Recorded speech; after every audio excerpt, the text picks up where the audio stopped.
नमस्कार दोस्तों। आज इस वीडियो में आपको बताऊंगा कि हाल ही में लाए गए क्रिप्टो करेंसी के ऊपर जो एक बिल आया है वो क्या है और उसे किस प्रकार से हम समझ सकते हैं। इस वीडियो में आप अच्छे तरीके से हर एक डिटेल्स को समझ पाएंगे। तो चलिए शुरू करते हैं इस वीडियो को कि आखिर ये क्रिप्टो करेंसी के ऊपर जो ये नया विधेयक आया है, यानी कि जो ये बिल आया है, उसमें है क्या क्या इफेक्ट पड़ने वाला है इन चीज़ों से। तो चलिए बिना किसी देरी के इस वीडियो को शुरू करते हैं। तो जिन लोगों ने किसी न किसी क्रिप्टो करेंसी में अपने पैसे को इन्वेस्ट किया था, निवेश किया है, उनके लिए यह खबर बेहद इम्पॉर्टेंट है। यह खबर देख के उन तमाम लोगों को नींद ही नहीं आएगी जिन्होंने क्रिप्टो करेंसी में अपने पैसे को ये सोच के लगा दिया था कि वे रातों रात अमीर बनना चाहते हैं। क्योंकि भारत सरकार बहुत जल्द ही क्रिप्टो करेंसी पर पूरी तरीके से प्रतिबंध लगाने वाली है। संसद की शीतकालीन सत्र में जो नए बिल पेश किए जाएंगे, उन उन सभी बिलों में एक बिल ऐसा है जो कि 10वें नंबर पर है, जो कि क्रिप्टो करेंसी से जुड़ा हुआ बिल है, जिसमें ये साफ साफ लिखा हुआ है कि भविष्य में आरबीआई द्वारा, यानी कि फ्यूचर में रिजर्व बैंक ऑफ इंडिया जो कि सेंट्रल बैंक है, उसके द्वारा जारी की जाने वाली क्रिप्टो करेंसियों को छोड़ के बाकी सभी प्राइवेट क्रिप्टो करेंसीज पर प्रतिबंध लगा दिया जाएगा। अगर नोटबंदी की तरह, ध्यान से सुनिएगा, अगर नोटबंदी की तरह देश में क्रिप्टो बंदी हो गई तो उन करोड़ों लोगों द्वारा निवेश किए गए करीब 70,000 करोड़ रुपए का क्या होगा, ये आज मैं आपको बताता हूँ। तो चलिए शुरू करते हैं। पहले तो मैं आपको ये बताऊं कि इस बिल का नाम क्या है।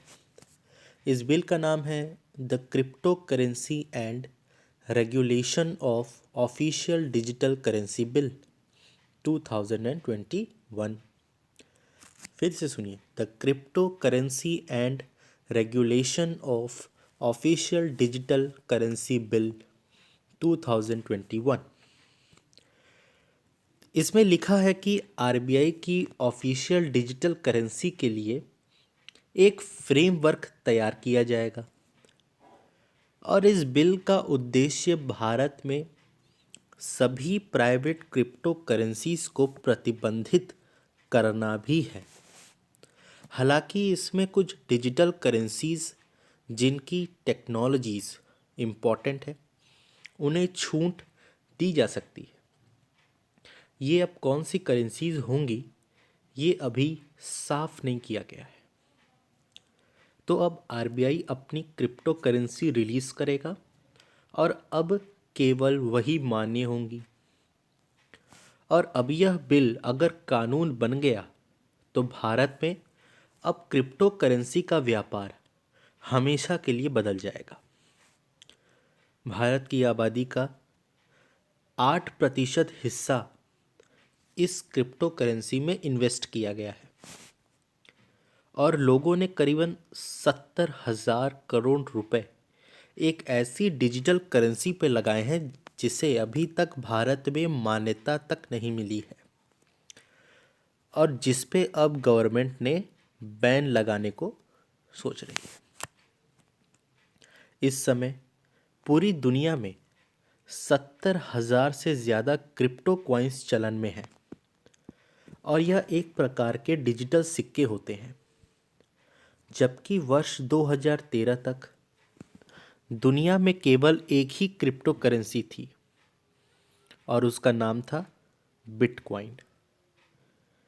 इसे वर्ष 2009 में लॉन्च किया गया था और बिटकॉइन आज भी भारत समेत पूरी दुनिया में सबसे लोकप्रिय क्रिप्टो करेंसी है।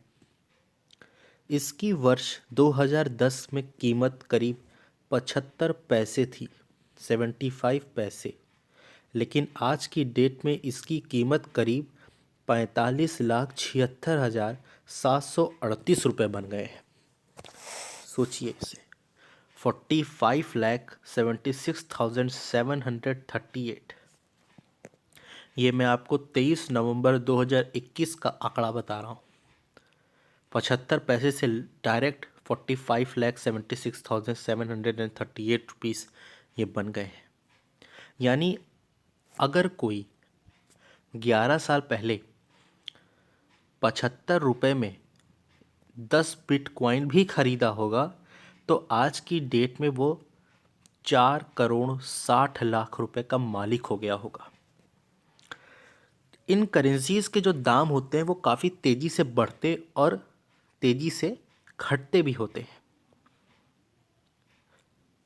यहाँ पे मैं एक बात आपको स्पष्ट कर दूं, ना मैं इसका समर्थन में हूँ और ना ही इसके खिलाफ में किसी भी प्रकार की बातें आपसे कर रहा हूँ। मैं आपको केवल और केवल जो तथ्य है उससे मैं आपको अवगत करा रहा हूँ। क्रिप्टो करेंसी एक डिजिटल यानी कि वर्चुअल करेंसी होती है जिसका निर्माण जिसका मैन्युफैक्चरिंग क्रिप्टोग्राफी की मदद से किया जाता है। आमतौर पर जब आप किसी सामान्य करेंसी जैसे कि रुपया या डॉलर में लेन देन करते हैं तो ये लेन देन किसी बैंक के ज़रिए होता है जिसके पास पूरा ट्रांजैक्शन रिकॉर्ड बैंक को पता होता है। लेकिन क्रिप्टो करेंसी से होने वाले लेन देन पर ना तो गवर्नमेंट का कोई टैक्स मिलता है, ना ही गवर्नमेंट कोई टैक्स मिलता है और ना ही गवर्नमेंट का किसी भी प्रकार का कंट्रोल होता है। क्रिप्टो करेंसी के लेन देन पर किसी एक बैंक की ही नहीं सब हज़ारों बैंकों की नज़र होती है। क्रिप्टो करेंसी के लेन देन पर किसी एक बैंक की ही नहीं हज़ारों बैंकों की नज़र होती है। सपोज़ कर लीजिए कि आपने कुछ खरीदा, 10 बिटकॉइन दे के आपने कुछ खरीदा और जैसे ही आप ये ट्रांजैक्शन करते हैं तो कुछ जटिल कोड्स के रूप में उसकी एक कॉपी दुनिया में बैठे हज़ारों लोगों तक पहुंच जाती है, जिन्हें माइनर्स कहते हैं। ये माइनर्स जो होते हैं ये काफ़ी शक्तिशाली कंप्यूटर्स की मदद से इस मैथमेटिकल प्रॉब्लम यानी कि इन कोड्स को सॉल्व करते हैं, सुलझाते हैं और आपके ट्रांजैक्शन को अप्रूव करते हैं। शर्त ये होती है कि सबके जवाब एक जैसे होने चाहिए। अगर ट्रांजैक्शंस में शामिल डिजिटल कोड्स दुनिया भर में पहुंची ट्रांजैक्शंस की हज़ारों कॉपी से मेल नहीं खाएगी तो आपका ट्रांजैक्शन अप्रूव नहीं होगा। इसलिए कस्टमर्स में किसी भी प्रकार का सेंध लगाना यानी कि जो करेंसी है, जो क्रिप्टो करेंसी है, उसमें किसी भी प्रकार का सेंध लगाना संभव नहीं हो सकता। जिसका कंप्यूटर सबसे ज़्यादा शक्तिशाली होगा या कह सकते हैं कि जो सबसे पहले बिटकॉइन की जांच कर लेगा उसे इस काम के बदले में उसे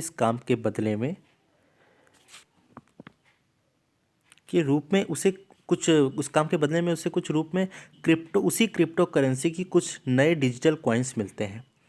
इनाम के बदले में उसी क्रिप्टो करेंसी की कुछ डिजिटल कॉइन्स मिल जाते हैं जिससे अपने ट्रांजैक्शंस किया है और इसी तरह से नए डिजिटल सिक्के बाज़ार में आते चले जाते हैं और इसीलिए इसे माइनिंग कहा जाता है और जो लोग यह काम करते हैं उन्हें माइनर्स कहा जाता है।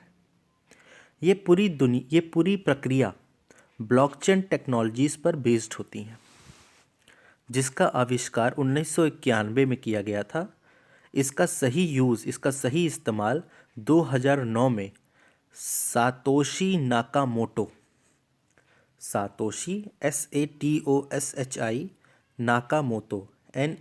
NAKAMOTO इसका सही यूज़ वर्ष 2009 में सातोशी नाकामोटो ने किया था, जिन्हें दुनिया की पहली क्रिप्टो करेंसी बिटकॉइन का जनक माना जाता है। पर ये कौन है, ये किसी को नहीं पता। इसके दाम इतने तेज़ी से बढ़ते और इतने तेज़ी से घटते हैं, ये कैसे होता है, इसे समझते हैं। देखिए, ब्लॉकचेन टेक्नोलॉजी एक ऐसी एल्गोरिथम पर काम करती है जिसकी वजह से हर बार सिर्फ एक सीमित संख्या में ही नए कॉइन्स माइंड किए जा सकते हैं। इसलिए इतनी करेंसी बाजार में आएगी यह पहले से पता होता है, निश्चित होता है। अगर आप क्रिप्टो करेंसी का हम ज़्यादा यूज़ करते हैं लेन देन में, तो ये बहुत चलन में आ जाती है और लोग डेली यूज़ के प्रोडक्ट भी इसी से खरीदने लगते हैं। तो इसका जो चलन रहता है वो काफ़ी मात्रा में बढ़ जाता है और जो इसकी कीमत रहती है वो भी काफ़ी मात्रा में इसी के कारण बढ़ जाती है। अगर हम बात करें इस क्रिप्टो का कारोबार के बारे में, तो मैं आपको आंकड़ों से समझाना चाहूँगा कि 30 करोड़ से ज़्यादा लोग, पूरे विश्व में 30 करोड़ से ज़्यादा लोग इस क्रिप्टो कॉइन्स का यूज़ करते हैं। 75 लाख करोड़ के क्रिप्टो करेंसीज चलन में है आज की इस डेट में, इस दुनिया में। और दुनिया की 5वीं सबसे बड़ी करेंसी यही बन गई है क्रिप्टो। सोच लीजिए, दुनिया की 5वीं सबसे बड़ी करेंसी ये बन चुकी है और 30 करोड़ से ज़्यादा लोग इसे पूरी दुनिया में यूज़ कर रहे हैं। और 75 लाख करोड़ की क्रिप्टो कॉइन्स आज के डेट में इस दुनिया में चलन में है। ये बहुत बड़ी बात है। भारत में क्रिप्टो को अभी तक मान्यता नहीं दी गई थी, लेकिन भारत में इस समय कम से कम 10 क्रिप्टो एक्सचेंजेस काम कर रहे हैं। क्रिप्टो एक्सचेंजेस एक डिजिटल वॉलेट्स होते हैं जिसमें मुद्रा में कुछ रुपए जमा करके उससे उस डिजिटल वॉलेट में कुछ मौद्रिक मुद्रा जमा करके उन मुद्राओं से कुछ क्रिप्टो करेंसी को परचेज किया जाता है। और इन्हीं एक्सचेंजेस में आप क्रिप्टो करेंसी को सेल भी कर सकते हैं। इससे आपको जो भी नुकसान या फ़ायदा होता है वो रकम आपके बैंक अकाउंट में ट्रांसफ़र कर दी जाती है। लेकिन भारत में काफ़ी बैंक और कंपनियां क्रिप्टो में लेन देन की इजाज़त नहीं देते। अभी भारत में इसे कंट्रोल करने हेतु कोई कानून नहीं है। और जैसे आज आप गोल्ड खरीदते हैं, सोना खरीदते हैं और उसमें गवर्नमेंट का नियंत्रण नहीं होता, ठीक वैसे ही हम ये कह सकते हैं कि भारत में क्रिप्टो करेंसी भी एक मुद्रा नहीं बल्कि एक एसेट है जिसमें लोग निवेश कर रहे हैं। लेकिन अब भारतीय सरकार, इंडियन गवर्नमेंट एज्यूम्ड कर ली है, मान ली है कि अब इस पे नए कानून हम लाएंगे और इन पर प्रतिबंध लग जाएगा। वर्ष 2018 में आरबीआई ने पूरी तरीके से प्रतिबंध लगा दिया था, लेकिन 2010 में सुप्रीम कोर्ट ने प्रतिबंध को हटा दिया था। और इसी वजह से पिछले 2 साल से भारत में बड़ी संख्या में लोग क्रिप्टो खरीदने लगे थे, क्योंकि सुप्रीम कोर्ट ने प्रतिबंध को हटा दिया था। तो अगर मैं ओवरऑल में आपको बताऊं, तो केवल और केवल प्राइवेट क्रिप्टो करेंसी पर बैन लगने वाला है। क्रिप्टो करेंसी हमारे लिए एक डेली एक तरीके से डेंजरस है, काफ़ी ज़्यादा डेंजरस है हमारे लिए ये क्रिप्टो करेंसी, क्योंकि जिन डिजिटल एक्सचेंजेस पर इनका इस्तेमाल की होता है उन्हें भी हम हैक कर सकते हैं, उन्हें भी हैक किया जा सकता है। US, United states of America, Canada, UK, England, Australia में कोई सेफ नहीं है, लेकिन यहाँ के सेंट्रल बैंक ने इसे मान्यता भी नहीं दी है। दुनिया के 76 देशों में हमारी एटीएम मशीन्स भी दुनिया के 76 देशों में इस चीज़ की, क्रिप्टो करेंसी की एटीएम मशीन्स भी लगाई जा चुकी है। और इसी साल सितंबर में साउथ अफ्रीका में El Salvador ELSALVADOR south Africa में एक जगह है एल सल्वाडोर ने इस क्रिप्टो को पूरी तरीके से मान्यता देने वाला दुनिया का पहला देश बन चुका है।